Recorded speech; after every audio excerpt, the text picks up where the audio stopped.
வணக்கம் அன்பு நண்பர்களே, இன்றைய ஆயுதெழுத்து நிகழ்ச்சிக்கு உங்கள் அனைவரும் அன்போடு வரவேற்கிறோம். எதிர்பார்த்த விவாதம் தான் நண்பர்களே. நேற்று ஒரு கதை சொல்லப்பட்டது, உடனடியாக இன்று ஒரு பதில் கதை வரும் என்று எதிர்பார்க்கப்பட்டதான். அதே போல ஒரு கதை வந்துவிட்டது. தந்தை தனையன் பற்றிய கதை அதிமுகவுடைய பொதுச் செயலாளர் சொல்ல, திராவிட முன்னேற்ற கழகத்துடைய தலைவர் எதிர்வீட்டு சீமாட்டி, எதிர்வீட்டு பெருமாட்டி, எதிர்வீட்டு அம்மையார் பற்றிய ஒரு கதையும் சேர்த்தே சொல்லியிருக்கிறார். அதுல ஒரு அடுத்த கட்டமாக இந்த விவாதம் எப்படி அதிமுக திமுக என்பதை மையப்படுத்தியே இருக்க வேண்டும், தமிழக அரசியல் களத்தில் மாற்று சக்திகள் மாற்று கூட்டணிகள் இருக்கக்கூடாது என்பதற்காகத்தான் இதுபோன்ற அதிமுக நேரடியான பகையாடல்கள் தொடர்கின்றன என்ற சந்தேகம் நேற்றைய விவாதத்தில் எழுந்தது போலவே, திராவிட முன்னேற்ற கழகத்தில் ஒரு படி அடுத்த கட்டத்துக்கு கொண்டு போய் ஒரு தனிப்பட்ட தாக்குதல் நடத்தி கூட பிள்ளையா குட்டியா அவர்களுக்கு என்ன தெரியும் என்ற விவாதத்தை ஒரு முன்னெடுத்துக்கிறார் திராவிட முன்னேற்ற கழக தலைவர். இது போன்ற கருத்துக்களை சொல்வது முதல் முறை அல்ல. அப்கோர்ஸ் அதிமுகவுடைய பொதுச் செயலாளரோ அதிமுகவுடைய இரண்டாம் கட்ட மூன்றாம் கட்ட தலைவர்களோ சொல்வது கூட முதல் முறை அல்ல. இது போன்ற தாக்குதல்கள் அதிமுக திமுகவை நேரடியாகவும் அதனுடைய தலைமைகளை மறைமுகமாகவும் இவ் குற்றச்சாட்டு சொல்வதன் மூலமாக மாற்று தளங்கள் பற்றி, அரசியல் பற்றி, வளர்ச்சி பற்றி, ஊழல் பற்றி, மற்ற விஷயங்கள் பற்றி பேசுவதற்கான வாய்ப்பை மறுத்து எல்லா சந்தர்ப்பங்களிலும் விவாதங்கள் ஒரே திசையில் செல்ல வேண்டும் என்பதை இரண்டு கட்சிகளுமே திட்டமிட்டு கட்டமைக்கின்றன என்ற கேள்வி எழுகிறது. இதுபோன்ற அரசியல்வாதங்கள்ல ஒரு நபரை இன்னொரு நபர் தனிப்பட்ட முறையில் தாக்கிக் கொண்டிருக்கும் போது நிச்சயமாக எதிர்பார்க்கக்கூடியது போலவே தரம் அடுத்தடுத்த கட்டத்துக்கு தாழ்ந்து கொண்டேதான் செல்லக்கூடியதாக இருக்கிறது.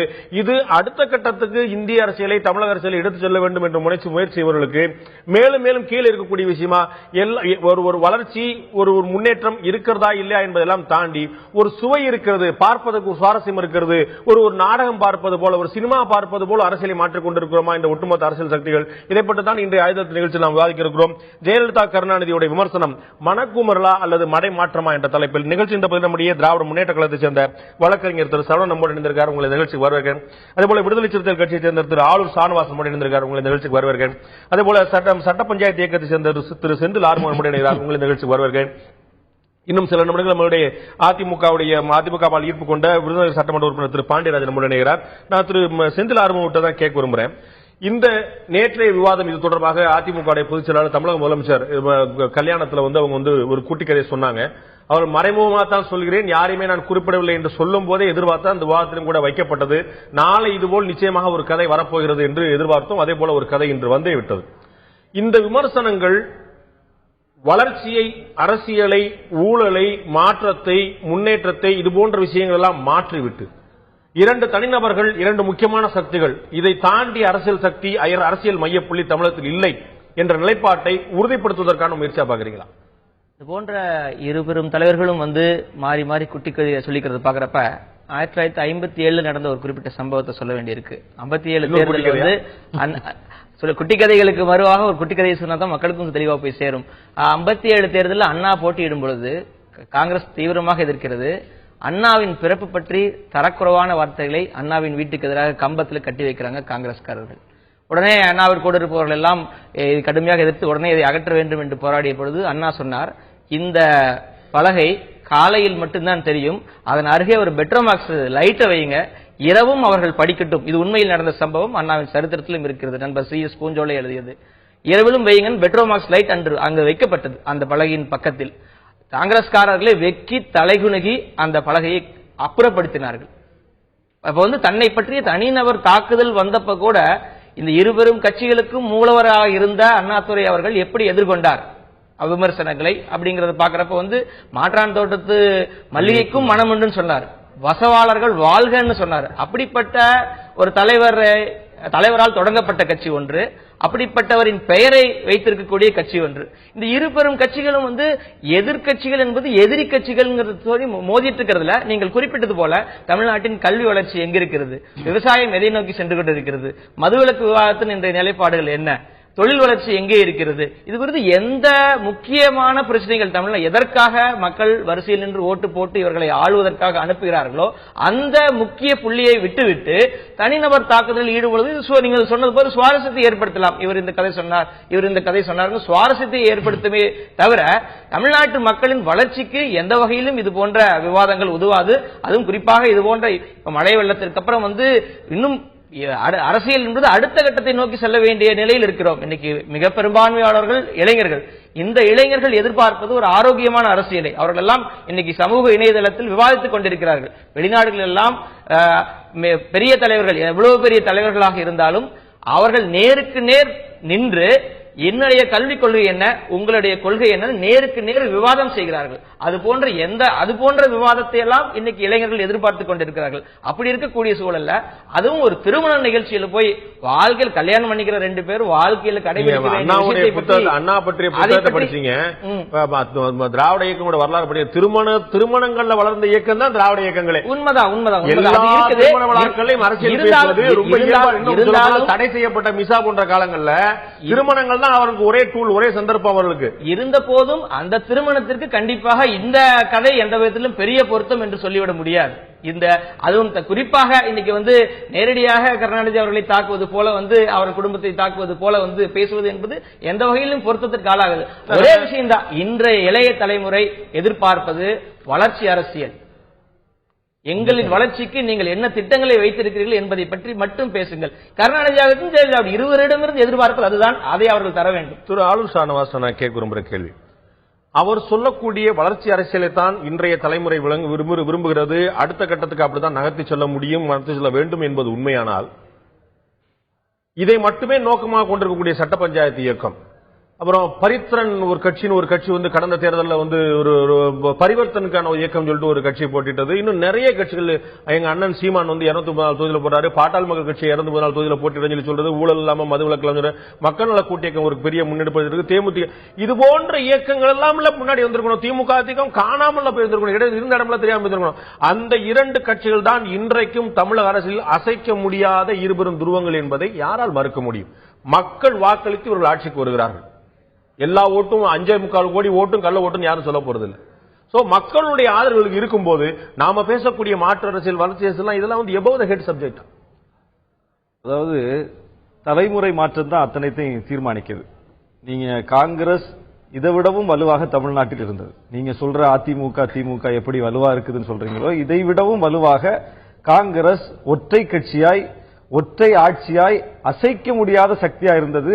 அதுல ஒரு ஐக்கானா காமராஜர் இருந்தாரு, ஐக்கானா ராஜாஜி இருந்தாரு, மிகப்பெரிய ஆளுமைகள். காமராஜருக்கு கடைசி கிராமம் வரைக்கும் ஒரு மிகப்பெரிய செல்வாக்கு இருந்தது. ஆனா அப்படிப்பட்ட ஒரு செல்வாக்குமிக்க தலைமையை, ஒரு அடித்தளம் உள்ள ஒரு கட்சியை, தேசிய அளவில் பலம் மிக்க ஒரு கட்சியை இளைஞர்கள் புறப்பட்டு மாற்றினார்கள். ஒரு தலைமுறை தான். அப்ப காமராஜரை தோற்கடித்தது ஒரு மாணவர். அப்போ அது எப்படி நடந்ததுன்னா ஒரு தலைமுறை மாற்றம். அதுபோலத்தான் இன்றைக்கு கிட்டத்தட்ட ஒரு 30-40 ஆண்டுகள் ஒரு தலைமுறை மாற்றம் வந்திருக்கிறது. இன்றைக்கு திமுக வேண்டாம், அதிமுக வேண்டாம் என்று சிந்திக்கிற அளவுக்கு ஒரு மனநிலை மாற்றம் வந்திருக்கிறது. அதை நாம முழுமையா புறந்தள்ள முடியாது. அதுதான் உண்மை என்றால், கடந்த காலங்களில் நம்ம காங்கிரஸ் கட்சியுடைய வீழ்ச்சிக்கு நம்ம ஒரு தலைமுறை மாற்றம் ஒரு முக்கியமான காரணம், அவர்களுடைய கொள்கைகள் ஒரு மிக முக்கியமான காரணம். அவங்க குலக்கல்வி திட்டங்கள் முறையோ அல்லது இந்தி திணிப்பு முறையோ இதெல்லாம் மிகப்பெரிய அளவில் ஒரு அச்சத்தை ஏற்படுத்தியது. அதை முழுமையாக கையகப்படுத்திக் கொண்டு அரசியல் ஆதாயம் தேட முழுமையான பலனை திராவிட முன்னேற்ற கழகம் போன்ற வலுவான இயக்கம் கைப்பற்றிக் கொண்டது. சோ காங்கிரஸ் இல்லை, என்ன மாற்றே இல்லைன்னு சொன்ன இடத்துல மிக சீரான வளர்ச்சி. 2வது தேர்தல் எதிர்கட்சி, 3வது தேர்தல் ஆளுங்கட்சி ரொம்ப தெளிவா வெளிவந்திருந்தாங்க. அப்படி திமுக அதிமுக வேண்டான்னு சொல்லக்கூடியவங்களுக்கு ஏன் வேண்டான்னு சொல்றதுக்கு ஒரு வலுவான காரணம் இருக்கிறதா? ஒன்று. 2வது, வேண்டான்னு முடிவாச்சுன்னு இவர்கள் தான் சரின்னு சொல்றதுக்கு ஆள் இருக்கா? இவர்கள் இல்லை என்று சொன்னால் மாற்றுக்கே 10 பேர் எதிர நிக்கிறீங்களே. நியாயமான கேள்வி. அதாவது திமுக முதல் தேர்தலில் தனியா சந்திக்கிறாங்க, 15 தொகுதிகளை கைப்பற்றாங்க. 2வது தேர்தலையே கூட்டணி வச்சுட்டாங்க, 62லயே கூட்டணி வச்சுதான் 50 தொகுதியை பிடிக்கிறாங்க. 2வது தேர்தலில் கூட்டணி வச்சு 50 தொகுதியை பிடிக்கிறாங்க. 3வது தேர்தல் 67ல இன்னும் கூட்டணியை வலுப்படுத்திக் கொண்டு பெருக்கிக் கொண்டு ஆட்சி மாற்றம் நிகழ்றாங்க. அப்போ ஒரு 10 ஆண்டு காலம் ஒரு மாற்றத்தை சொல்லி அவர்கள் வேலை செய்திருக்கிறார்கள். இதை கவனிக்கணும். உடனே எடுத்த எடுப்புல அவங்க மாற்றத்தை சொன்னாங்க, உடனே மக்கள் ஏத்துக்கிட்டாங்க, அவங்க ஆட்சியில் உட்கார வச்சாங்க நிலைமை அன்னைக்கு இல்ல. அன்னைக்கும் அதுக்கு ஒரு 10 ஆண்டு கால அவகாசம் ஆயிருக்குது, கூட்டணிகள் தேவைப்பட்டிருக்குது, தனியாவும் செய்ய முடியல. இன்னைக்கு என்ன சூழலோ இதுதான் அன்றைக்கும். அதனால அன்றைய சூழலுக்கு இன்றைக்கு சூழலுக்கு பெரிய வேறுபாடு இல்ல. அதற்கு பிறகு அன்றைக்கு எப்படி காங்கிரசினுடைய ஆதிக்கத்தை எதிர்த்து ஒரு கிளர்ச்சி வந்ததோ அதுபோல இன்றைக்கும் சொல்லுவதற்கு வலுவான காரணங்கள் இருக்கிறது. இன்றைக்கும் ஒரு ஜனநாயக பூர்வமான ஆட்சி தமிழ்நாட்டில் நடக்குதுன்னு சொல்ல முடியுமா? ஒரு கட்சியினுடைய ஆட்சி நடக்குதுன்னு சொல்ல முடியுமா? இன்றைக்கு மக்கள்கிட்ட இருந்த அதிகாரம் கட்சிக்கு போய், கட்சிகள்கிட்ட இருந்த அதிகாரம் கட்சி தலைமைக்கு போய் தலைமைகள்கிட்ட இருந்த அதிகாரம் குடும்பங்கள்கிட்ட போய் குடும்பங்கள்கிட்ட இருந்த அதிகாரம் வந்து தனி மனிதர்களிடம் போய் சுருங்கி நிற்கிற அளவுக்கு அப்படியே ஜனநாயகம் வந்து படுகொலை செய்யப்பட்டு வருது. இதை நம்ம கண்கூட பார்க்கிறோம். It is not a surprise. இது வந்து முழுமையாக ஏற்றுக்கொள்ளப்பட்ட ஒன்றா இருக்கு. நம்ம பலமுறை இந்த வாதங்களை சொன்ன மாதிரி, நீங்க வாக்களிக்கும் போதே நரேந்திர மோடி வேணுமா வேண்டாமா, ஜெயலலிதா வேணுமா வேண்டாமா, இந்திரா காந்தி வேணுமா வேண்டாமா, கருணாநிதி வேணுமா, இப்படி தனிநபர்களை முன்னிறுத்தி தான் சேலத்திலையும் ராஜபாளையத்திலையும் நாகர்கோயிலையும் வாக்களிக்கிறவங்க வந்து மேல யார் ஆட்சி கொண்டு பாக்குறாங்களா, தன்னுடைய தொகுதி பத்தி பாக்குறாங்களா? சோ தனி மனிதர்களை முன்னிறுத்திங்கிறது வெகு இயல்பா நடந்துகிட்டு இருக்கீங்க. அது மக்களுடைய உளவியல் ஒன்றை ஏற்றுக்கொள்ளுகிறதுங்கிறத அடிப்படையா வச்சுக்கிட்டு எல்லா தவறுகளும் நியாயமாயிடாது. என்ன, மக்களை வந்து நம்ம எஜுகேட் பண்ணணும். எஜுகேட் பண்ண வேண்டிய இடத்துல நம்ம இருக்கிறோம். ஒரு விஷயம் வந்து தவறு, தனி மனிதர்கள்ட்ட அதிகாரம் குவிவது ஜனநாயகத்திற்கு விரோதமானதுங்கிறது தான் செம்பரம்பாக்கம் ஏறி நமக்கு உணர்த்துச்சு. திமுக வந்து இன்னைக்கு அதை கொஸ்டின் பண்றாங்கல்ல, தனி மனிதர்களிடம் அதிகாரம் குவியதான் கொஸ்டின் பண்றாங்க. தனி மனிதரிடம் முதலமைச்சருடைய கண்ணசைவுக்காக அத்தனை பேரும் காத்து கிடக்க வேண்டியிருக்கிறது.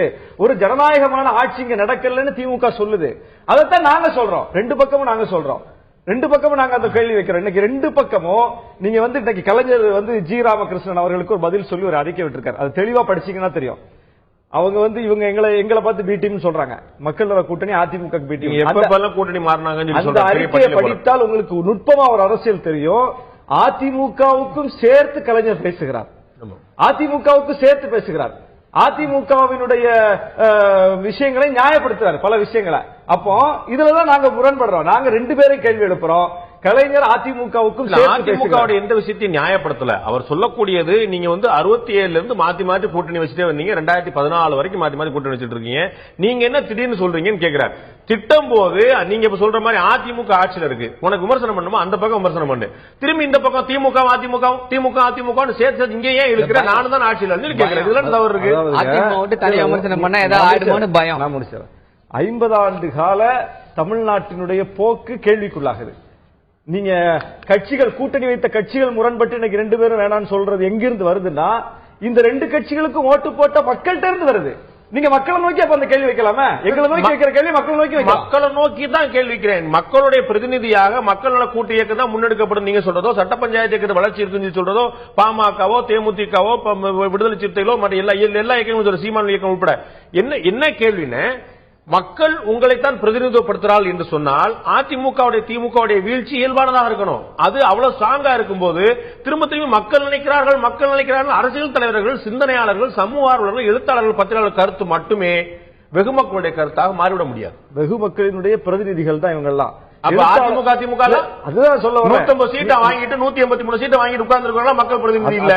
அதுதான் அதுக்கு ஒரு கால அளவு இருக்கு. நாங்க இந்த அமைப்பை தொடங்கும் போது என்ன சொன்னாங்க, எல்லாரும் பாராட்டினவங்க மிக மிக மிக சொற்பம். அவ்வளவு பேர் கேள்வி பேசினாங்க. இது நீடிக்காது, இது வந்து இதுக்கு ஏதோ பின்னணி இருக்குது, இவங்க 4 பேர்ல ஒருத்தர் போயிட்டார், 5 பேர்ல ஒருத்தர் போயிட்டார், இப்ப 4 பேர் எப்ப போறாங்கன்னு தெரியல, இது தேர்தல் வரைக்கும் தாங்காது. அன்றாட விமர்சனங்கள் கூட பரவாயில்ல, கேலி. இதை விட மோசமா கைது செய்யப்பட்டது 67ல கார்ட்டூனே போட்டாங்க. தோழர் ஒரு வரலாறு சொன்னார்ல, அது மாதிரி ஒரு கார்ட்டூன் போட்டாங்க. கழுதையில ஏறி 4-5 தலைவர்களும் 7 கட்சி தலைவர்களும் ராஜாஜி அண்ணா தலைமையில எல்லாரும் உட்கார்ந்து கழுதையில சவாரி பண்ணி ஆட்சியை பிடிக்கிற மாதிரி ஒரு கார்ட்டூன் போட்டாங்க. அப்போ வந்து அண்ணா சொன்னார், இது வந்து காங்கிரஸ் வீழ்த்துறதுக்கு குதிரை தேவையில்லை, கழுதையே போதுன்னு போட்டிருக்காங்க, அதை நம்ம பாசிட்டிவா எடுத்துப்போன்னு சொன்னார். அந்த அளவுக்கு கேலியாக விமர்சிக்கப்பட்ட கூட்டணி தான் அது. இன்னைக்கு மக்கள் நல கூட்டணி அதை விட மோசமா விமர்சிக்கப்படுது. ஆனா இவர்கள் விமர்சிக்க இன்னைக்கு பாருங்க, மதுரை மாநாடு, அதற்கு பிறகு தேர்தல் பரப்புரை, அதனால ஏற்பட்டிருக்கிற எழுச்சி, இன்னைக்கு சமூக வலைதளங்கள் அது குறித்த விவாதங்கள், ஊடகங்கள்ல மிகப்பெரிய கவனம் எல்லாம் எப்ப ஏற்பட்டிருக்கு, நீங்க இந்த பயணம் தொடங்கின உடனே ஏற்பட்டிருக்கு. அப்போ 2 மாசத்துக்கு முன்னாடி மக்கள் நல கூட்டணியுடைய நிலைமையும் இன்னைக்கு இருக்கிற நிலைமையும் மாறி இருக்கா இல்லையா? சொல்லுங்க. மாறி இருக்கலாம். எல்லா கேள்விக்கும் பதில் உங்கள்கிட்ட இருக்குதா அப்படிங்கிற கேள்வி ஒரு சிறிய உங்கள்கிட்ட நான் திரும்ப வரேன். நான் திரு சரவணன் கேட்க விரும்புற கேள்வி, நேற்று தமிழக முதலமைச்சர் அதிமுக பொதுச் செயலாளர் நிச்சயமாக திராவிட முன்னேற்ற கழகத்தை மையப்படுத்தி ஒரு சொல்கிறார், ஒரு மறைமுகமா சொல்றார். ஒன்று தந்தை தலைவன் உதாரணங்கள், அரசியல், நெஞ்சை திறந்து எழுதிய புத்தகம் எல்லாம் ஒரு குறிப்பிட்டு காட்டக்கூடிய விஷயங்களா இருந்துட்டு போட்டோம். அந்த கதையை புறக்கணித்திருந்தால், அது பற்றி ஒரு குட்டிக்கதை, பதில் குட்டிக்கதை சொல்லாமல் இருந்திருந்தால், திரு ஷானவாசோ திரு செந்திலார்மோ சுட்டிக்காட்டியது போல வேற ஏதோ நகைச்சுவையாக ஒரு விஷயத்தை சொல்லிவிட்டு அவமான சொல்லிட்டு போறாங்க இல்லைன்னு சொல்லிட்டு சொன்னா ஒரு அடையில் முடிஞ்சிருந்தா திராவிட முன்னேற்ற கழக தலைவருடைய பெருந்தன்மை இன்று பாராட்டப்பட்டிருக்கும். மாறாக பிள்ளையா குட்டியா குடும்பம் நடத்தியிருந்தா தெரியும், பிள்ளை பத்திருந்தா தெரியும் என்பது போன்ற விமர்சனங்களை சேர்த்து திரும்பவும் அதே தமிழக முதலமைச்சர் சொன்ன அதே கருத்து, நீங்களாக யாரையாவது கற்பனை செய்து கொண்டால் அந்த குழப்பத்துக்கு நான் பொறுப்பல்ல என்று சொல்வது அவ்வளவு முதிர்ந்த தலைவருக்கு தேவையா, சரியா? இந்த வினைக்கு காரணம் என்ன? நேற்று வந்து செல்வி ஜெயலலிதா அவர்கள் வந்து இதை பத்தி பேசியிருக்கலாம். அரசியல் மேடை கல்யாணங்கள் வந்து அரசியல் மேடைகள்னு சொல்லியிருக்கீங்க. அவங்களுடைய நாட்டுடைய வளர்ச்சியை பத்தி பேசியிருக்கலாம். இவ்வளவு திட்டங்கள் செயல்படுத்தியிருக்கோம்னு சொல்லியிருக்கலாம். அடுத்து வந்து ஆட்சி வந்து எலெக்ஷன் வரப்போகுது, எலெக்ஷன்ல வந்து நாங்க வந்து அடுத்த எலெக்ஷன்ல வந்து மக்களுக்கு இதையெல்லாம் செய்வோம்னு சொல்லியிருக்கலாம். அதையும் தாண்டி அவர்கள் வந்து ஒரு பொய்யான விஷம பிரச்சாரத்தை வந்து முன்வைக்கிறார்கள். அதாவது இப்ப வந்து பாத்தீங்க அப்படின்னா நேற்று முதலமைச்சர் செய்த ஒரு கேலி கட்டமாக ஒரு ரசக்குறைவா போயிருச்சோ அப்படின்னு எனக்கு ஒரு சந்தேகம். அது ஒரு கட்டமா நிக்குது. இது அதற்கு அடுத்த கட்டம், நீ வந்து 4 அடி அடிச்சா நான் எப்படி அடிக்கிறேன் 7 அடி அடிக்கிறேன் பாருன்னு சொல்லி அடுத்த கட்டத்துக்கு இழுத்து கீழே கொண்டு போதும். இல்ல ஏன்னா அந்த விஷம பிரச்சாரத்தை வந்து முறியடிக்க வேண்டும். இது வந்து மற்ற டைம்னா பரவாயில்ல, இது வந்து எலெக்ஷன் டைம்ல வந்து அவர்கள் வந்து என்ன யோசிக்கிறாங்க, என்ன நினைக்கிறாங்க அப்படின்னா, எதையாவது பண்ணி, அதாவது திமுக வந்து அப்படியே பலம் பெற்றுக்கொண்டே செல்கிறது. அதிமுகவின் அந்த ஸ்டாக் வந்து அப்படியே லோ ஆயிட்டே போகுது. மக்கள் வந்து வெறுக்க ஆரம்பித்து விட்டார்கள். அதிமுகவை அகற்றியே ஆக வேண்டும் என்ற நிலைக்கு தள்ளப்பட்டு மக்கள் வந்து விட்டார்கள். அப்படிப்பட்ட சூழ்நிலையில வந்து அவர்களுக்கு வந்து என்ன செய்யறதுனே தெரியல. உயரம் அவ்வளவு பெருசா போச்சுன்னா நாங்கள் 234 தொகுதியிலும் தனித்து போட்டியில சார் நீங்க சொல்லணும். இல்ல அது வந்து டிஃபரெண்ட். அது வந்து தலைவரின் பெருந்தன்மையை காமிக்குது. தலைவர் வந்து தலைவரின் பெருந்தன்மை. தமிழ்நாட்டில் ஹையஸ்ட் ரிஸ்க் எடுத்து ஒரு கூட்டணி அமைச்சு போட்டிடுறாங்க. சீமான் தனித்து போட்டிடுறாரு, ராமதாஸ் அன்புமணி தனித்து போட்டிடுறாரு. அவர்களுக்கெல்லாம் இருக்கக்கூடிய அரசியல் துணிவு இந்த தமிழகத்துடைய முதுபெரும் இயக்கமா இருக்கக்கூடிய திமுக சார் இருக்கும். அது வந்து தலைவரின் பெருந்தன்மை. அதாவது தலைவர் வந்து எப்பொழுதுமே வந்து பெருந்தன்மை எனக்கு புரியல. பெருந்தன்மை அதாவது வந்து அனைத்து இன்க்ளூசிவ் பாலிடிக்ஸ். தலைவருடைய பாலிடிக்ஸ் வந்து இன்க்ளூசிவ் பாலிடிக்ஸ். இது வரைக்கும் எந்த அறுதி பெரும்பான்மை இல்லைன்னு சொல்லிட்டு திரு தங்கபாலினுடைய நினைவு திருச்சியில வந்து மாநாடு நடக்கும் போது எங்களுக்கு கொஞ்சம் பங்கு கொடுத்தா நல்லா இருக்கும் சொல்லிட்டு ஒரு பேசினார் 2006 2011 ஆட்சியில. என்னை முன்னாடி வச்சுக்கிட்டே ஆட்சியில பங்கு கேட்கிறேன். தலைவர் கொந்தளிப்பு தங்கபால் வந்து ஒவ்வொரு எலெக்ஷனுக்கு ஒரு ஸ்ட்ராட்டஜி வச்சிருப்பாங்க. ஆனா தலைவர் எப்பொழுதுமே, அதாவது சொன்னாங்க இல்லையா ரெயின்போ அலையன்ஸ், தலைவர்னாலே அது வந்து ரெயின்போ அலையன்ஸ். எப்பவுமே வந்து தலைவர் விரும்புவது வந்து அதை தான். 67லயே அதை தான் பண்ணிருக்காங்க.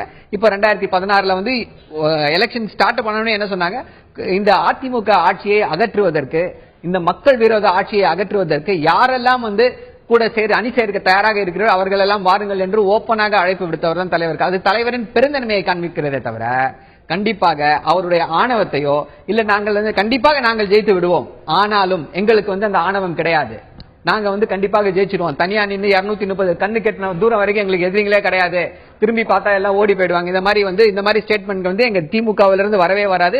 தலைவர் கலைஞர் அவ்வளவு பெருந்தன்மையானவர். அவர் வந்து இன்க்ளூசிவ் பாலிடிக்ஸ், எல்லாரையும் சேர்த்து அரவணைத்து செல்ல வேண்டும் என்ற அந்த ஒரே கருத்துக்கு தான் முக்கிய, அந்த கருத்தினால் தான் வந்து அனைவரையுமே வந்து கூட்டணிக்கு அழைக்கிறார். பெருந்தன்மை வந்து 90 வயது முதிர்ந்தவர், அண்ணாவிடம் நேரடியாக பாடம் படித்தவர். இப்படி ஜெயலலிதா அவர்கள் வந்து இப்படி குடும்பத்தை நேரடியாக சுட்டிக்காட்டி தனிநபர் தாக்குதலில் ஈடுபடுவது பெருந்தன்மையாக முல்லை முல்லா 90 வயதுக்கு மேற்பட்டவர், இந்தியாவிலே மிக மூத்தவர். இப்படிப்பட்ட வந்து எதிர்கதையை எதிர் வீட்டு சீமாட்டின்னு சொல்லி ஒரு தனிப்பட்ட முறையில் தாக்குதலா சொல்றது, அதையும் சொல்லிட்டு திமுக பெருந்தன்மை தலைவரின் பெருந்தன்மை அவர் பெருந்தன்மை சொன்னால் சொல்லிவிட்டு போகட்டும், நாம் நம் வழியை பார்ப்போம், கடமை கண்ணியம் கட்டுப்பாடு அப்படிங்கிற கொள்கை அடிப்படையில் வந்தவர்கள் இவர்கள். அப்படியெல்லாம் தனியாக அதிமுக கொள்கை கோட்பாடும் கிடையாது. திமுகவுக்கு தான் கடமை கண்ணியம் கட்டுப்பாடு இதையெல்லாம் முன்வைத்தவர் யார்? அண்ணா. பாடம் படித்தவர்கள். இதில் என்ன கடமை உணர்ச்சி காமிச்சிருக்கீங்க இந்த கதை சொன்னதுல? என்ன கண்ணியத்தை காமிச்சிருக்கீங்க? என்ன கட்டுப்பாடு காமிச்சிருக்கீங்க? இன்னைக்கு தமிழ்நாட்டு மக்கள் பார்த்துட்டு இருக்காங்கல்ல. இன்னைக்கு இளைஞர்கள் முன் வச்சு தான் அரசியல் பண்ணிட்டு இருக்கீங்க. இன்னைக்கு வேட்டி சட்டை கட்டிட்டு வந்து திமுக இன்னைக்கு கோட் போட்டு உட்கார்ந்துருந்தா நான் சொல்ல ஒரு விஷயம், இளைஞர்களின் போக்குக்கு ஏற்ப செல்ல வேண்டும். நமக்கு நாமே பயணத்துல வந்து ஸ்டாலின் அவர்கள் அப்படி செல்லும் போது அரசியலை முன்வைத்து விட்டு அதை சொல்வதில் மட்டும் ஏன் பழைய தலைமுறை அரசியலை முன்வைக்க கேள்வி ஒரே நிமிஷம் இல்ல, இதுக்கு பதில் சொல்லி ஆவேசமா பேசுறீங்களா? ஜெயலலிதா கேள்வி கேட்க வேண்டியது உங்களுக்கு தைரியம் இருக்கா? அந்த கேள்வி கேட்க உங்களுக்கு தைரியம் இருக்கா? தப்புன்னு சொல்லி சொல்லுங்க.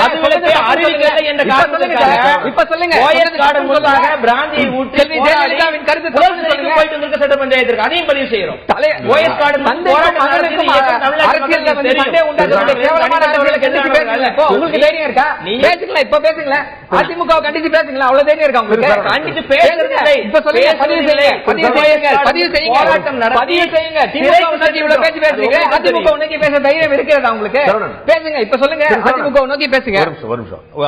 அவர் ஏற்கனவே பதிவு செஞ்சார். நீங்க ரெண்டு சொன்ன கருத்து நான் திரும்பி பதிவு செய்ய பாக்குறேன். ஏன்னா உங்க ரெண்டு சத்தத்துல ரெண்டு கருத்துமே கேட்காம போயிருக்கூடிய வாய்ப்பு இருக்கு. திரு செந்தில் ஆர்வம் கேட்ட கேள்விக்கு அவர் முதல்லயே பதில் சொன்னார்னு நினைக்கிறேன். அவர் முதல் வரி ஆரம்பிக்கும் போது நேற்று ஆற்றப்பட்ட வினைக்கான எதிர்வினை தான் இன்றையது. நேற்று அந்த அம்மா அரசியல் பற்றி பேசியிருந்தார்கள், வளர்ச்சி பற்றி பேசியிருந்தால் நாங்க உள்ள வந்திருக்க போறதே இல்லை. அவர்கள் தந்தை தனையன் பற்றி பேசும்போது எதிர்வினை ஆற்ற வேண்டியிருக்கு, முல்லை முள்ளாடு கொண்டு அவர் பதில் சொல்லிட்டார். நீங்கள் கேட்ட கேள்விக்கும் அவர் பதில் சொன்னார். தமிழக முதலமைச்சருடைய இல்லம் முன்பாக மது ஊற்றி போராட்டம் நடத்தியதற்காக சிறை சென்ற போராட்டம். அதிமுக எதிர்ப்பதற்கு அவர்கள் தயங்கக்கூடியவர்களும் அல்ல. அதிமுகவால் ஈர்ப்பு கொண்ட விருந்தினர் சட்டமன்ற உறுப்பினர் திரு கே பாண்டியராஜன் நிகழ்ச்சி வரவேற்கிறேன். நான் உங்கள்கிட்ட தான் என்னுடைய முதல் கேள்வி இந்த பகுதியில் வைக்கலாம்னு நினைக்கிறேன்.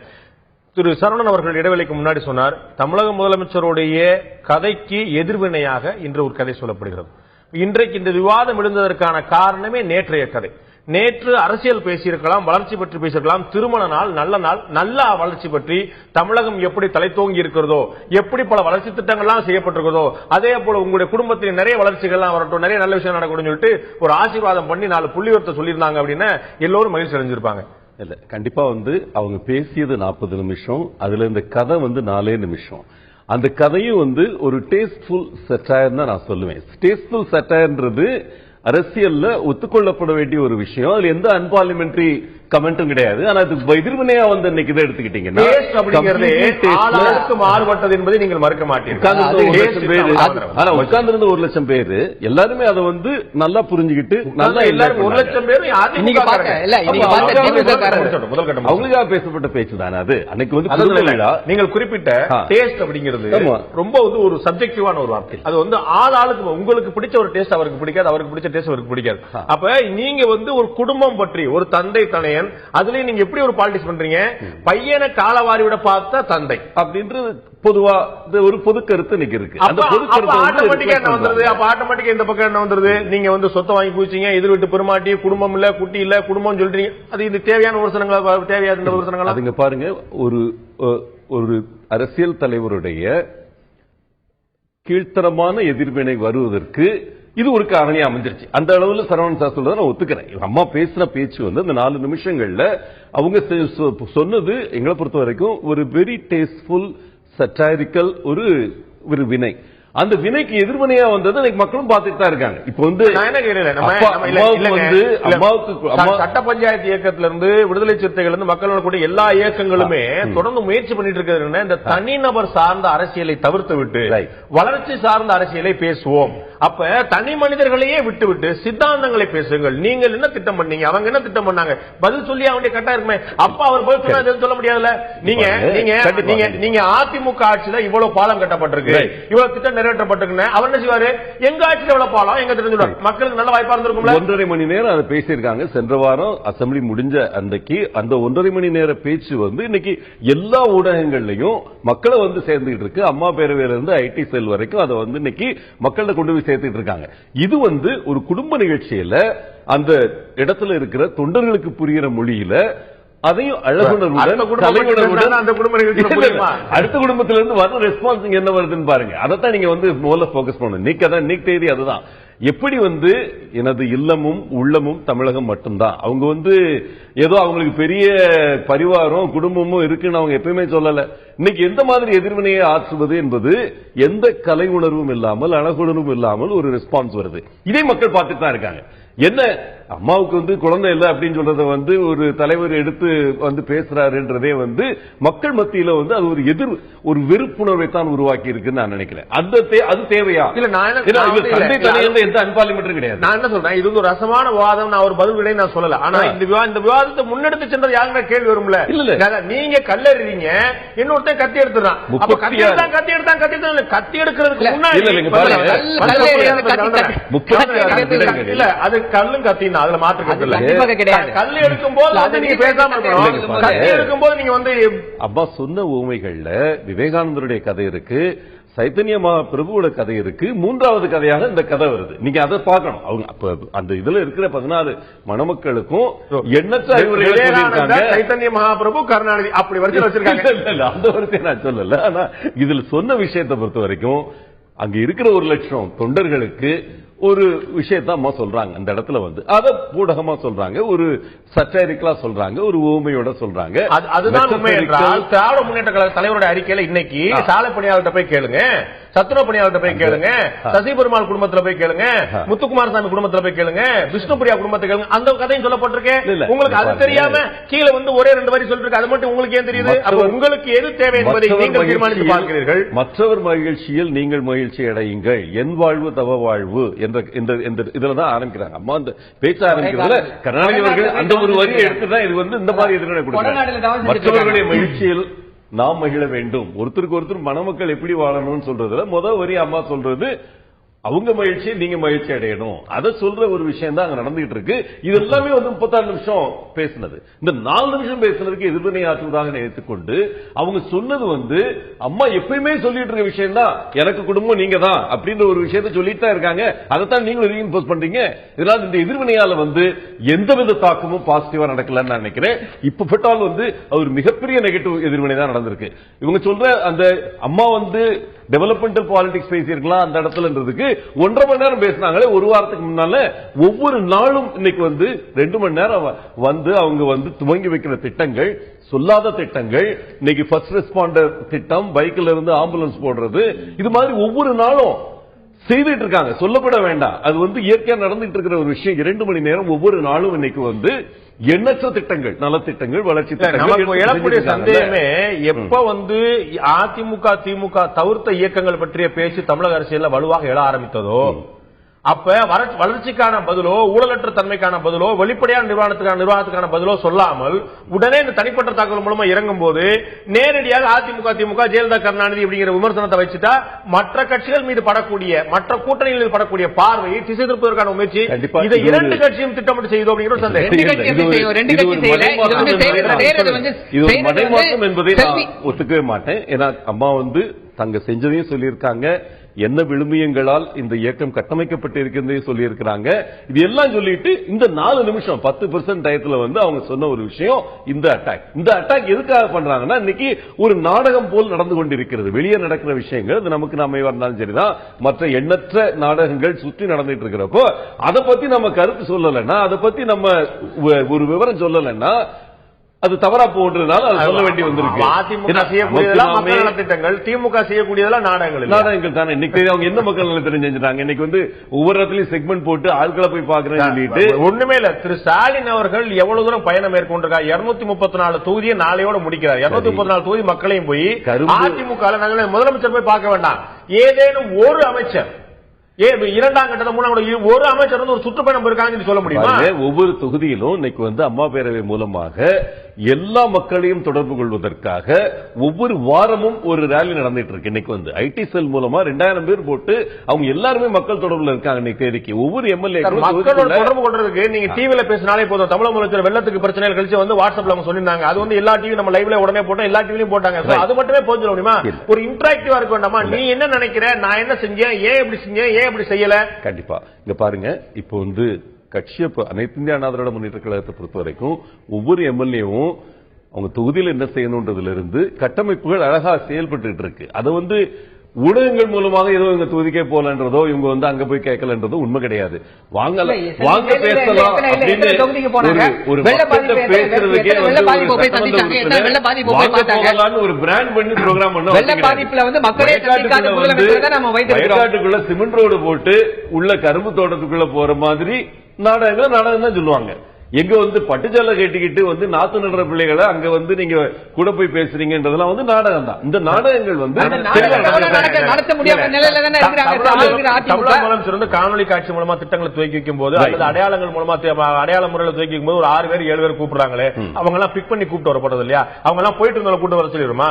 யார் யாரும் தேர்ந்தெடுத்து பேசுறது இல்லையா? ஒரு முதலமைச்சரை பார்க்கும்போது, முன்னாள் துணை முதலமைச்சரை பார்க்கும்போது யார் என்னங்கிற பார்க்க வேண்டாமா? உடனே அது நாடகமா செய்யுங்கிற நம்ம முடிவுக்கு எப்படி வர முடியும்? கரும்பு தோட்டத்துக்குள்ள ரோடு ஓட்டா உள்ள போவாங்க, அதெல்லாம் வந்து நாடகம் இல்லையா? அது தெளிவா இருக்கு. வெள்ள பாதிப்புல சந்தித்த மக்களை அதுக்கப்புறம் நீங்க வந்து நீங்க பாருங்க, நேரிலே சந்தித்து நீங்கள் பேசுங்க. அதுக்கப்புறம் உங்களுடைய வியாக்கியானங்களை உங்களுடைய நீங்க வைக்கலாம். ஷானவாஸ், நான் கேட்க விரும்புற கேள்வி, தமிழக முதலமைச்சர் வந்து ஒரு 1.5 ஆண்டுகளுக்கு முன்னால் கண்ணு கட்டிய தூரம் வரைக்கும் எதிரிகளே இல்லைன்னு சொன்னாங்க. நேத்து பேசும்போது வந்து எதிர்கட்சிகள்லாம் வந்து ஒரு அவதூறான பிரச்சாரத்தை சொல்றாங்க. சோ எதிர்கட்சிகள் பற்றிய ஒரு பதிவை வந்து பெருந்தன்மையா, அவர் சொன்னது மாதிரி இவர் சொன்னது மாதிரி பெருந்தன்மையா பதிவு பண்ணிடுறாங்க. எதிர்கட்சிகளே இல்லாத நிலைமை இருந்த நிலைமை தாண்டி எதிர்கட்சிகள் சொல்லக்கூடிய குற்றச்சாட்டுகளை நம்பி விடார்கள் சொல்றாங்க. நீங்க ஏற்கனவே குறிப்பிட்டது போல மார்க்சிஸ்ட் கட்சி வந்து எங்களை மட்டும் சேர்த்து அவங்களை மட்டும் விமர்சிக்காம எங்களை சேர்த்து விமர்சிக்கிறாங்க. சோ இந்த ஒரு மாற்று குரல் எழக்கூடிய நிலைமையில மற்ற கட்சிகள் பாமகவோ உங்களுடைய கூட்டணி இல்லாம ஒரு மாற்று குரல் எழும்போது இது பிரதான கட்சிகளை துன்புறுத்துகிறதா உறுத்துகிறதா? இது ஒரு பதட்டமான நிலை வழக்கமான விமர்சனத்தை தாண்டி அடுத்த கட்ட விமர்சனத்தை கொண்டு போகணும் தள்ளுது அவங்கள. நிச்சயமா இன்னைக்கு மக்கள் நல கூட்டணி உருவானதுக்கு பிறகு, குறிப்பா அந்த மதுரை மாநாட்டுக்கு பிறகு, இந்த ஊடகங்களில் அது கவனம் பெற தொடங்கி அது விவாதமானதுக்கு பிறகு திமுகவும் அதிமுகவும் பதறக்கூடிய காட்சியை பார்க்கிறோம். இன்னைக்கு இந்த விவாதம் திரும்ப திமுக அதிமுகவை நோக்கி வர வைத்ததிலேயே ஒரு பெரிய பின்னணி இருக்கு. ஏன்னா மக்கள் நல கூட்டணியின் மீதான கவனத்தை திமுக அதிமுகவின் பக்கம் மீண்டும் திருப்பி ஒரே 2 போட்டியாளர்கள் தான், இரட்டை கட்சி ஆட்சி தான், இரட்டை கட்சி அதிகாரம் தான். இதை தாண்டி ஒரு புதிய சக்தி வளர்ந்துவிடக் கூடாது என்பதில் 2 பேருக்கும் ஒத்த புரிதல் இருக்கிறது, எழுதப்படாத ஒப்பந்தம் இருக்கிறது. அதனாலதான் நான் ஜி ராமகிருஷ்ணனுக்கு பதில் சொல்லி கலைஞர் விட்ட அறிக்கையில அதிமுகவுக்கு சேர்த்து அவர் பேசுறதை இங்க குறிப்பிட்டேன். இப்ப அதிமுக ஆட்சி அகற்றப்படணும் அப்படிங்கறதுல மக்கள் நல கூட்டணிக்கு எந்த மாற்று கருத்து இல்ல. ஜெயலலிதா அவர்கள் இந்த பேரிடர் பணியில பணியாற்றதுக்கு பொறுப்பேற்று பதவி விலகணும்னு சொல்லி முதல் குரல் எழுப்பி ஆர்ப்பாட்டம் நடத்தி அதை அட்ரஸ் பண்ணதே நாங்க தான். உங்களுடைய கூட்டணியை விட திராவிட முன்னேற்ற கழகம் வலிமையான இயக்கம் நீங்க மறுப்பீங்களா? அது கட்டமைப்பு ரீதியா அவங்க வலிமையானவங்க மாற்று கருத்தே கிடையாது. முதல் வாய்ப்பு உங்களுக்கு இருக்குமா அவங்களுக்கு இருக்குமா? உங்களுடைய நோக்கம் உண்மையிலேயே வந்து அதிமுக ஆட்சிக்கு ஒரு மாற்றத்தை கொண்டு வரணும்னு சொன்னா திமுக உங்களுடைய இயல்பான தேர்வா இருக்கணும். அப்படி இல்லைன்னு சொன்னா நீங்க சொல்றீங்க அதிமுக வேண்டாம், இன்னும் 4 பேர் நினைக்கிறாங்கன்னு வச்சுப்போம். அப்ப அதிமுக வேண்டாம், எனக்கு வாக்களிங்க, திமுக எனக்கு வாக்களிங்க, மக்கள் நல கூட்டணி இயக்கம் எனக்கு வாக்களிங்க, பாமக எனக்கு வாக்களிங்க, சீமான் எல்லாம் சொல்லி சொல்லும் போது தன்னியல்புல ஆளுக்கு 1 வாக்கு வாங்கிட்டு இருக்க நீங்க 2 வாக்கு வாங்கக்கூடிய அதிமுக வெற்றியை பறி கொடுப்பீங்க. அப்ப அதுதான் அவங்க சொல்லக்கூடிய அதிமுகவுடைய பி டீம் என்ற விமர்சனத்துக்கு வலுதானே கிடைக்குது. அதாவதுங்க அதிமுகவை எதிர்க்கிறவங்க எல்லாம் ஏன் கூட வாங்கன்னு திமுக சொல்லுது. அது திமுகவுடைய ஆசை விருப்பம். ஆனா நாங்க அதிமுகவோடையும் திமுகவோடையும் போயிட்டே இருக்கணுங்கிறது தான் எங்களுடைய வாழ்நாள் அஜெண்டாவா என்ன? நாங்க ஒரு மக்கள்கிட்ட எழுந்திருக்கிற மனநிலையை அட்ரஸ் பண்றதுக்கு நாங்க ஒரு மாற்றத்தை நோக்கி நாங்க போறோம். அதுக்கு எங்களுக்கு உரிமை இருக்குல்ல சார். அதுல திமுக அதிமுக நேற்று வரைக்கும் நீங்க கூட்டணியில் இருந்த போது உங்களுக்கு தெரியல, இன்னைக்கு வந்து அவர் சில சமரசங்களை செய்கிறார்கள். நீங்களும் கூட உங்களுடைய கூட்டணி பல சமரசம் பத்தி பேசுறீங்க. நியூட்ரனை பத்தி உங்க எல்லாருக்கும் ஒரே நிலைப்பாடு இருக்குதா? கூடங்குளம் பற்றி உங்க எல்லாருக்கும் ஒரே நிலைப்பாடு இருக்குதா? இலங்கை பிரச்சனை பற்றி உங்க எல்லாருக்கும் ஒரே நிலைப்பாடு இருக்குதா? ஒவ்வொரு பிரச்சனையில உங்களுக்கு ஒரு நிலைப்பாடு இருக்கு. நீங்க சில சமரசங்களை செஞ்சுக்கிறீங்க. அதே அதிமுக திமுக செஞ்சா குலத்துரோகம். இன்னைக்கு இந்த பிரச்சனை நான் சொல்றது எல்லாமே மக்கள் சார்ந்த பிரச்சனைகள், தமிழ்நாட்டில் ரொம்ப சென்டிமெண்டலா எமோஷனலா இருக்கக்கூடிய விஷயங்கள். இதுல திமுகவுக்கும் அதிமுகவுக்கும் தெளிவான நிலைப்பாடு இருக்கு. மக்கள் நல கூட்டணிக்கு ஒட்ட நிலைப்பாடு இருக்கா? இருக்கு. சமரசத்துல முதல் விஷயமா இதை பத்தி நம்ம பேச வேண்டாம் அப்படின்னு முடிவு பண்ணிட்டீங்க. அதாவதுங்க நாங்க வந்து அந்த கருத்துல இருந்து விலகல. விடுதலை சிறுத்தைகள் வந்து கூடங்குளம் அணுவிலே மக்கள் நல கூட்டணி வருவதற்கு முன்னாடி எதிர்த்தோம், இப்ப வந்து ஆதரிக்கிறோமா? ஈழத்தை வந்து மக்கள் நல கூட்டணி உருவாவதற்கு முன்னாடி மதிமுக ஆதரிச்சது இப்ப கைவிட்டுருச்சா? எங்கள் கட்சியுடைய குறைந்தபட்ச செயல் திட்ட அறிக்கையில சேர்த்திருக்கீங்களா? குறைந்தபட்ச செயல் திட்ட அறிக்கையில மக்கள் விரோதமா ஏதாவது இருக்குன்னு சொல்லுங்க. இருக்குன்னு சொல்லுங்க. இல்லங்க, நாளைக்கு வந்து கூடங்குளம் வந்து நீங்க ஆட்சியை பிடிக்க போற கட்சியா மனசுல வச்சு பேசுறேங்க. மக்கள் நல கூட்டணிக்கு ஆட்சியை பிடிக்க போறது. இலங்கை பிரச்சனை என்ன செய்யும்? கூடங்குளத்துல என்ன செய்யும்? கெயில் பிரச்சனை என்ன செய்யும்? நியூட்ரல் என்ன செய்யும்? நியூட்ரல் நீங்க இருக்கிறீங்க, நியூட்ரல் மார்க்சிஸ்ட் ஆதரிக்கிறது.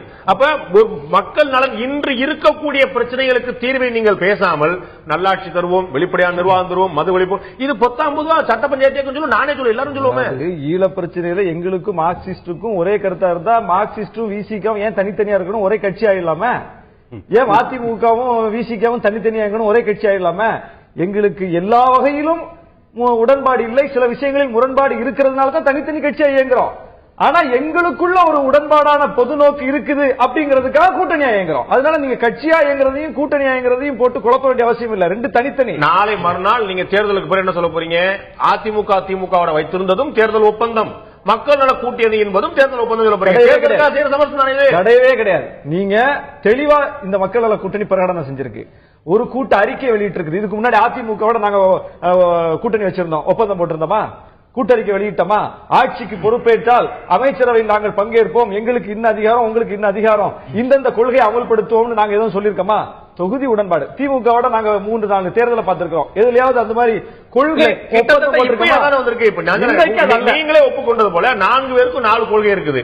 ஆனா 4 பேரும் சேர்ந்து போட்டு போறீங்க. இது தொகுதி உடன்பாடு. 4 பேருக்கு பொது கொள்கை இருக்குதுல்ல, செயல் திட்டம் விட்டுருக்கோம்ல, பொது கொள்கை வச்சிருக்கோம். நீங்க தமிழ்நாடு அரசியல் வரலாற்றிலே, தேர்தல் வரலாற்றிலே, சட்டமன்ற தேர்தல் வரலாற்றையே ஒரு பொது கொள்கையை முன்வைத்து இந்த கொள்கையின் அடிப்படையில் 4 பேர் இணைந்திருக்கிறோம், இந்த கொள்கையை ஏற்றுக்கொண்டு இவர் வரலாம் அவர் வரலாம் சொல்லி அழைப்பு விடுத்து இந்த அணி வெற்றி பெற்றால் இப்படி இப்படி அதிகார பரவல் இருக்கும்னு சொல்றோம். கூட்டணி ஆட்சியை சொல்றோம். இது எவ்வளவு ஒற்றை கட்சி ஆட்சின்னு சொல்லல, தனிநபர் ஆட்சின்னு சொல்லல, தனிநபர் அதிகாரத்தை பேசல, முடியும்.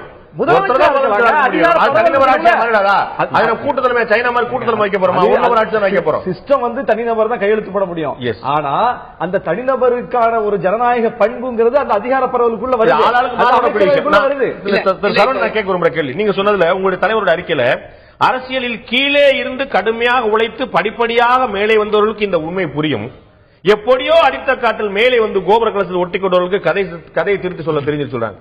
ஜெயலலிதா வந்து உழைக்காமல் பாடுபடாமல் அரசியலில் ஈடுபடாமல் திடீர்னு லக்கில் வந்தவங்க அப்படின்னு ஒரு கருதுவாரேயானால், திராவிட முன்னேற்ற கழகத்தில் இருக்கக்கூடிய கனிமொழி பற்றியோ, தயாநிதி மாறன் அவர்கள் பற்றியோ, அழகிரி பற்றியோ, மற்ற பெருமக்களுடைய 2ஆம் கட்ட வாரிசுகள் பற்றி, டி.ஆர். பாலுடைய பையன் பற்றியோ, வீரபாண்டி ஆர்மத்துடைய மகன் பற்றியோ, என்.கே.பி. ராஜா பற்றியோ எல்லாம் எப்படி சொல்லியிருப்போம், கீதாஜீவன் பற்றியோ, மற்ற எவ்வளவு பேர் நம்ம சொல்ல முடியும்? அவங்க என்னன்னு சொல்லுங்க. அப்புறம் அதாவது வந்து அதுல வந்து எம்பசிஸ் இது வந்து ஒன்லி வந்து யார் மேல அப்படின்னு பாத்தீங்கன்னா தளபதி மு.க. ஸ்டாலின் மேல மட்டும்தான். அவர் வந்து மீசா காலத்துல வந்து ஜெயிலுக்கு மீசாவில வந்து எமர்ஜென்சி சொல்லல இல்ல, அவர் கேட்கவே இல்ல. கரெக்ட். எம்பசிஸ் வந்து அவர் மேல அவர் வந்து தலைவர் சொல்றாரு.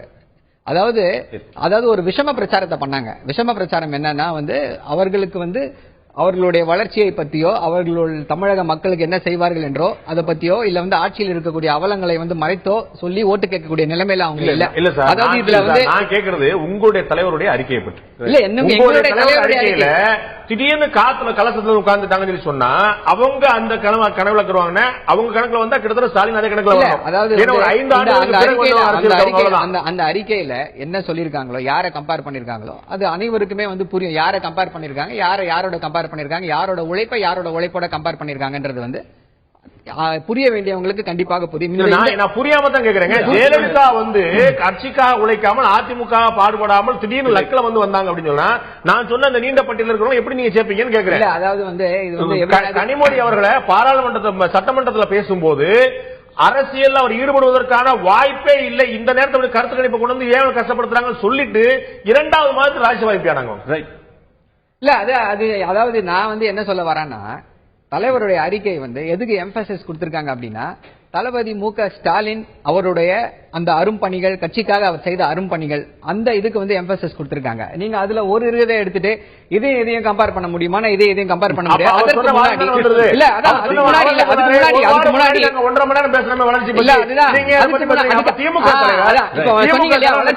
வளர்ச்சி பணிகள் அவர் நம்ம குற்றம் சொன்னார் பாத்தீங்களா? இப்ப வந்து இந்த இதுல பாத்தீங்கன்னா யாருன்னு பாத்தீங்கன்னா ஒபாமா. இதை வந்து கொஞ்சம் இது பண்ணி காமிச்சீங்கன்னா ஒபாமா வந்து சாண்டி புயல் 2012 சாண்டி புயல் வந்து நியூயார்க் நகரத்தை வந்து தாக்குது. அவர் என்ன பண்றாரு, போய் அங்க இருக்கிற மேயரோட சேர்ந்து கலந்து ஆலோசித்து அந்த இவங்களை வந்து கட்டி தழுவி நடந்து மக்களோட மக்களாக இருந்து மக்களுக்கு வந்து அந்த புயல்ல பாதிக்கப்பட்டவங்களுக்கு ஆறுதல் சொல்றாரு.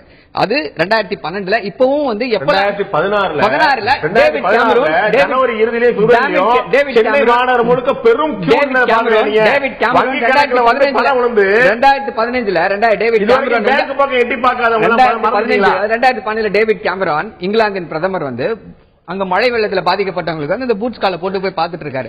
இப்போ வந்து தளபதி மு.க. ஸ்டாலின் மக்களை சந்திப்பதை வந்து இவ்வளவு கிண்டல் பண்றாங்க. உலக தலைவர்கள் எல்லாமே வந்து மக்கள் பாதிக்கப்பட்டால் மக்களை சென்று சந்திக்க வேண்டும்.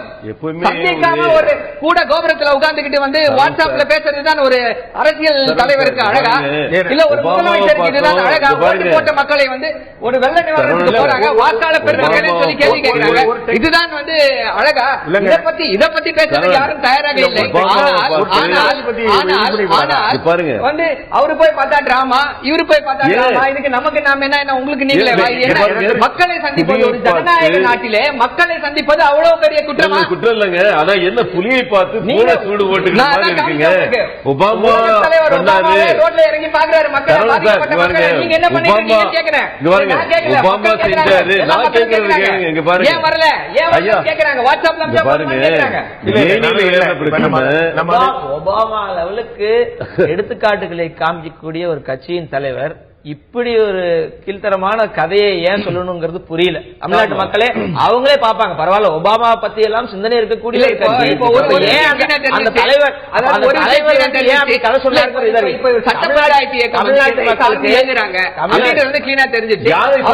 திமுக எதிர்ப்பு அப்படின்ற இதுல வந்து ரொம்ப தெளிவா இருக்காங்க. அதுல வந்து இல்ல இத வந்து உங்கள்ட்ட சொன்னாரு பேனரை கிழிச்ச கேஸ் நாளைக்கு என்கொயரி.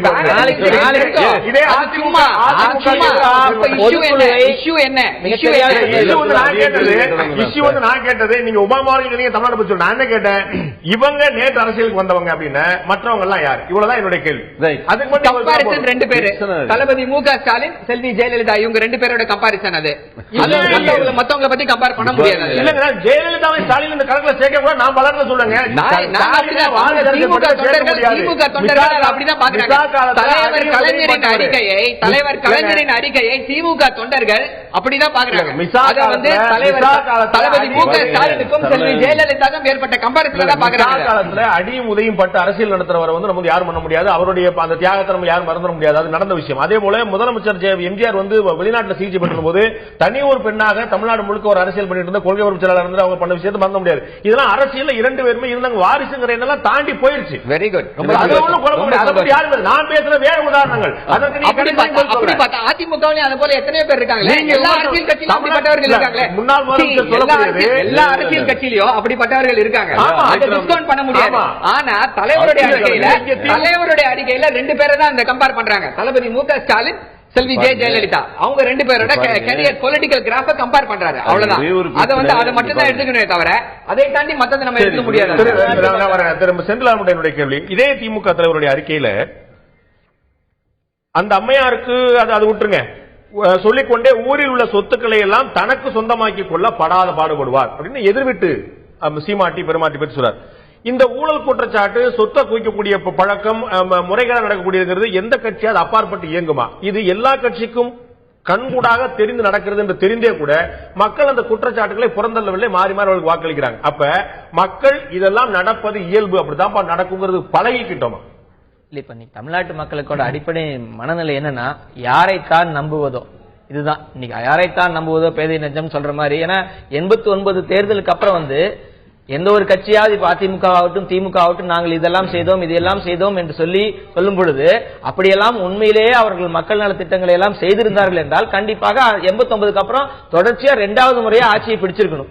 அப்படி வந்து வரலாறு இல்லை. 89க்கு அப்புறம் மாறி மாறி விழுகும் பொழுது எதிர்க்கட்சி இவர்கள் வர வேண்டும் என்று மக்கள் ஓட்டு போட்டதில்லை. இந்த முறை திமுக தோற்க வேண்டும், இந்த முறை அதிமுக தோற்க வேண்டும், இவர்கள் மீண்டும் ஆட்சிக்கு வந்துவிடக் கூடாது அப்படிங்கிற நிலைப்பாட்டில் தான் மக்கள் ஓட்டு போடுற நிலையில போய் நிக்கிறாங்க. ஏன்னா இந்த பக்கம் இவங்க 2 பேர் நிலை இப்படி இருக்கிறப்ப மக்கள் நல கூட்டணியை பத்தி பாக்குறப்ப வந்து இவர்களும் இவர்கள் 2 பேர் கூட மாத்தி கூட்டணி வச்சவர்கள் தானே. அப்ப இவர்கள் 2 பேர் மேலேயும் நம்பிக்கை இல்ல, இவர்கள் மேல சந்தேகம் இருக்கு. இவர்கள் வந்து கடைசி வரை 2014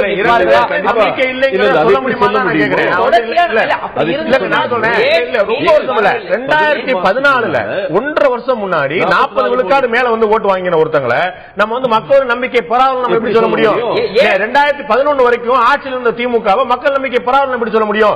எவ்வளவு சரிந்தாலும் 20 விழுக்காடு குறைஞ்சு யாருடைய ஓட்டு போனதே இல்ல. அப்படி என்றால் ஏன் 89க்கு அப்புறம் 2வது முறையாக சட்டமன்ற தேர்தலில் ஆட்சி பிடிக்க முடியவில்லை? அப்படியே நான் மாத்திக்கிறேன்.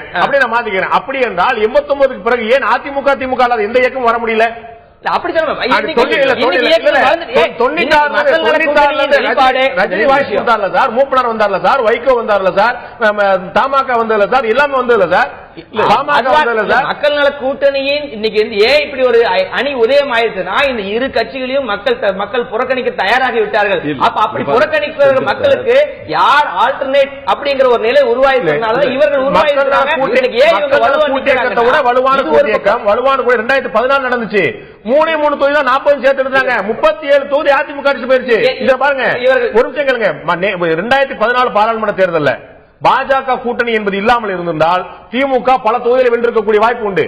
மக்கள் தேசிய ஜனநாயக கூட்டணி வலுவாக போட்டியிட்ட போது யாருக்கு சாதமாக வந்தது? 40ல 37 அதிமுக எடுத்தது. அதைத்தான் செய்ய விரும்புறாங்களா நீங்க 2016லயும்? இன்னைக்கு சூழல்ல இவர்கள் உருவாயிருப்பது ஒன்று. இரண்டாவது, இன்னைக்கு நீங்க தமிழ்நாடு முழுக்கும் பயணம் செய்யுங்க. நாங்க எல்லா மாவட்டம் போறோம். எத்தனை இளைஞர் அமைப்புகள் இன்னைக்கு தேர்தல் களத்தில் இறங்கி இருக்காங்க நீங்க பாருங்க. யாருக்கு லாபம் சார் இதெல்லாம்? யாருக்கு லாபம் என்பது இருக்கட்டும், ஏன் அவர்கள் இறங்குகிறார்கள் கேள்வி நீங்க யோசிச்சு பார்க்கணும். சாதாரண படித்த இளைஞர்கள், கல்லூரி இளைஞர்கள் அவர்கள் ஜெயிப்பார்கள் தோற்பார்கள். 1949 கட்சி ஆரம்பிச்சப்ப அவங்க உடனடியே தேர்தல் கூட வரல. அவர்களும் 57க்கு அப்புறம் தான் தேர்தலுக்குள்ளே வந்தாங்க. அப்ப இவ்வளவு இளைஞர் அமைப்புகள் இன்னைக்கு தேர்தல் இறங்குதுன்னா ஒரு கடும் எதிர்பார்ப்பு மக்கள் இருக்கு, கடும் எதிர்ப்பு மக்கள் இருக்கு. அதிமுக திமுக இவர்கள் 20 பேரையும் நாங்கள் பார்த்து சலித்து விட்டோம். யாராவது புதிதாக வர வேண்டும் அப்படிங்கிற எதிர்பார்ப்பு மக்கள் இருக்கு. அதன் வெளிப்பாடு 1 மக்கள் நல கூட்டணி, 2 தமிழ்நாடு முழுக்க இருக்கக்கூடிய இளைஞர்கள் பல பேர் களமிறக்கிறார்கள். இறுதியான பார்வை முக்கியமான வித்தியாசங்கள் சென்று சொன்னதுல இருக்குங்க. ஒண்ணு 2006 2011 திராவிட முன்னேற்ற கழகத்துடைய உச்சகட்ட ஊழல்கள், அது 2G இருக்கட்டும், மற்ற பல ஊழல்களா இருக்கட்டும், அது ரெக்கார்ட் பிரேக் ஆனது நம்ம மக்கள் மனசுல இருக்கு. குடும்ப அரசியல் எந்த அளவுக்கு மல்டிபிள் பவர் சென்டர்ஸ் இருந்ததுன்றது எல்லாரும் பார்த்தாங்க. அதே நேரத்தில் கடந்த 4 வருடங்களில்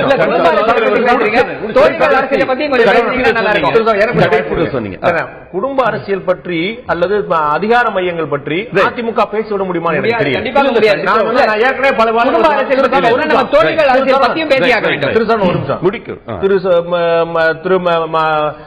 தினகரன்ல இருந்து, சுதாகர்ல இருந்து, டாக்டர் வெங்கடேஷ்ல இருந்து எவ்வளவு பேர், மகாதேவன்ல இருந்து எவ்வளவு பேர்கள் இந்த தமிழகம் கேட்டிருக்கிறது. இந்த 4 வருடங்களில் எனக்கு தெரிந்து எண்ணற்ற நலத்திட்டங்கள், எண்ணற்ற வளர்ச்சி திட்டங்கள் இந்த அரசு செஞ்சிருக்கு. அவங்க அதையும் மக்கள் அதையும் கம்பேர் பண்ணி தான் அந்த 2006 2011 அதை முன்னெடுத்து அரசியல் செய்ய அதிமுக தயாரா இருக்கிறது. அதிமுக அனைத்து கட்சிகளுக்கும் விடக்கூடிய சவால், நான் இந்த 5 வருஷத்துல செஞ்சிருக்கக்கூடிய விஷயங்கள் வேற யாரா செஞ்சிருக்காங்களா அப்படி கேக்குறீங்களா? அந்த கேள்வி தான் கேட்டுட்டு இருக்கோம். இன்னைக்கு அம்மா பேரவையோட பிரச்சாரம் அனைத்துமே இதுல வலுவாச்சிக்கிட்டு இருக்கோம். இன்னைக்கு மின்மிகை மாநிலமாக மாறிவிட்டது என்பது அது எல்லா ஃபேமிலிக்கும் தெரிஞ்ச மின்மிகை மாநிலமா மாறல. மின்சாரத்துக்கு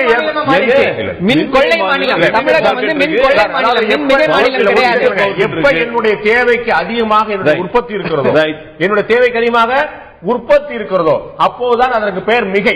நான் அதிகமாக கடன் வாங்கினால் ₹1,00,000 கூடாது, ₹1,00,000 கடனாளி. பாருங்க, கண்டிப்பா இது மட்டும் நான் தெளிவுபடுத்தி ஆகணும். 4400 மெகாவாட் புதிதாக உற்பத்தி செய்யப்பட்டிருக்கிறது தமிழகத்தில். 3300 கடன் வாங்கிட்டு இருக்கோம், அது நிஜம்தான். ஆனா அந்த கடன் என்பது கொச்சைப்படுத்தப்பட வேண்டிய விஷயம் கிடையாது. ஏன்னா அந்த 3300 மெகாவாட் எங்கேயோ இம்போர்ட் பண்ணல, இங்க பப்ளிக் பிரைவேட் பார்ட்னர்ஷிப்ல பிளான் போட்டிருக்காங்க, அவங்க சொந்த பணத்துல போட்டிருக்காங்க. அவங்களுக்கு இந்த கமிட்மெண்ட்ல வாங்குறதுன்னு சொல்லி ஏற்கனவே அது கான்ட்ராக்ட் போட்ட விஷயம். 58 யூனிட் இன்னைக்கு solar power plant 508 megawatt produce பண்ணிட்டு இருக்கு தமிழ்நாட்டில் இன்னைக்கு தேதிக்கு. 58 யூனிட் சேர்த்து பாத்தீங்கன்னா என்னோட ஆழமான அறிவு கொண்ட நீங்க, நான் கேட்கிறேன், இந்த 3 ஆண்டுகள்ல நீங்க தமிழக அரசு மின்சார கொள்முதலுக்கு செலவழித்த 23,000 கோடி ரூபாயை நீங்கள் சொன்ன சொந்த திட்டங்களுக்கு சோலார் செஞ்சிருந்தா யார்த்தையுமே கேட்டுக்கூடிய இதே 5 வருஷத்துக்குள்ள இதை திருப்பி சொல்லிட்டு இருக்கீங்க. இந்த புரிதலை மட்டும் கொஞ்சம் கரெக்ட் பண்ண நினைக்கிறேன். தயவு செய்து இந்த 23,000 கோடின்றது அந்த பிளான் போடுறதுக்காக, அந்த பப்ளிக் பிரைவேட் பார்ட்னர்ஷிப்ல போடுறதுக்காக அந்த நிறுவனங்கள் செலவு செய்த பணம். அந்த பணம் அது இல்லன்னா நீங்க அந்த பணத்தை செலவு செஞ்சா அந்த பிளான்ட கட்டி இருக்கணும். தயவு செய்து அதைத்தாங்க நான் சொல்றேன். 23,000 கோடி ரூபாய் செலவு அடுத்தவங்களுக்கு கொடுக்கறதுக்கு பாருங்க, இது மிக தவறான புரிதல். 2003 எலக்ட்ரிசிட்டி ஆக்ட் வந்தப்போ இருந்த கொள்கை பார்வை. இந்த கொள்கை பார்வையின் அடிப்படையில் வந்த விஷயம். இன்னைக்கு சோலார் பிளான்ட் இவ்வளவு வருதுன்றது 508 மெகாவாட் தான். என்ன காசு நினைக்கிறீங்க? 508 into 5 எவ்வளவு காசு வாங்குறீங்க? எவ்வளவு காசு வாங்குறீங்க?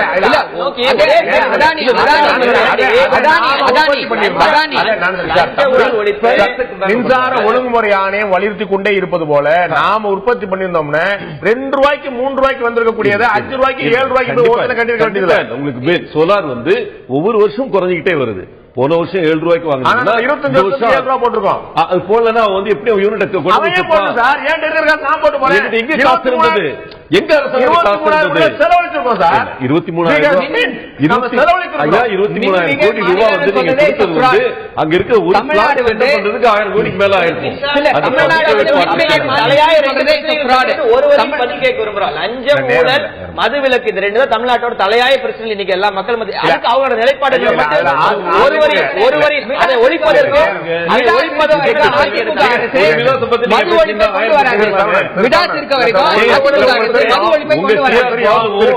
அவர்களும் திரு ஜெகத்ரட்சன் அவர்களும் திமுக தலைவர் சந்தித்து எங்களுடைய உறவினர்கள் வந்து கடையை மூட நாங்க தயாரா இருக்கோம் சொல்லிட்டு அவங்க வந்து சொன்னதாக சம்பந்தம் இல்லைன்னு சொல்லி சொன்னாங்க. அவர்கள் சொன்னது உறவினர் சொல்லிட்டு அதுக்கப்புறம் வந்து எங்க நண்பர்கள் மாத்திட்டு அந்த மாதிரி இருக்கு. இந்த பக்கம் இருக்கு, அந்த பக்கம் கிடையாது. நேரம் இல்ல. திமுகவுக்கு தேவையில்லை. திமுக இருக்கு அப்படிப்பட்ட ஒரு இதை ஏன் நடத்துறீங்கன்னு கேக்குறேன். திமுகவுக்கு பலன் கிடைக்குதுன்னா ஏன் நடத்துறீங்கன்னு கேக்குறேன் சொல்றேன். ஒரே ஒரு ஆறுதலான செய்தி என்ன, 2 தனிநபர்கள் பற்றி விமர்சனமாக துவங்கியது கடைசியில் கொஞ்சம் வருஷம் வந்து ஒரு வளர்ச்சி பற்றி ஒரு விவாதமாக மாறியது ஒரு ஆறுதலான விஷயம். நிச்சயமாக தமிழக அரசியல்ல ஒரு மிகப்பெரிய மாற்றம் வேண்டும் என்று எதிர்பார்க்கிறார்கள். திராவிட முன்னேற்ற கழகத்துக்கும் அதிமுகவுக்கான மாற்றாக அல்ல, ஒரு மாற்று அரசியலுக்கான பார்வையாக. அந்த சமயத்தில் சிறிய கட்சிகள், வளரக்கூடிய கட்சிகள், கூட்டணிகள், பாமக போல, மக்கள் நல கூட்டணி போல, தேமுதிக போல எல்லா கட்சிகளும் நாங்கள் வந்து அடுத்த கட்டத்துக்கு முன்னெடுப்போம் என்று வளர்ச்சி அரசியல் பேசும்போது இதை அடுத்த கட்டத்துக்கு கொண்டு சென்று மேலும் வளர்ச்சி பற்றி பேசி விவாதிக்க வேண்டிய பெரும் கடமை அதிமுக, திமுக போன்ற இயக்கங்களுக்கு இருக்கிறது. நாங்கள் செய்த சாதனை, நாங்கள் செய்ய போகிற சாதனை, இது போன்ற விஷயங்களை இந்த 2 இயக்கமும் முன்னிறுத்தினால் நிச்சயமாக தமிழக அரசியல் அடுத்த கட்டத்துக்கு நகரக்கூடிய வாய்ப்பு இருக்கு. இந்த பெரும் பொறுப்பு 2 பிரதான கட்சிகள் தான் முதலில் இருக்கிறது. நிகழ்ச்சியில் கலந்து கொண்டு கருத்து விருந்தினர்கள் 4 பேருக்கும் நன்றி. பார்த்த உங்களுக்கும் நன்றி நண்பர்களே.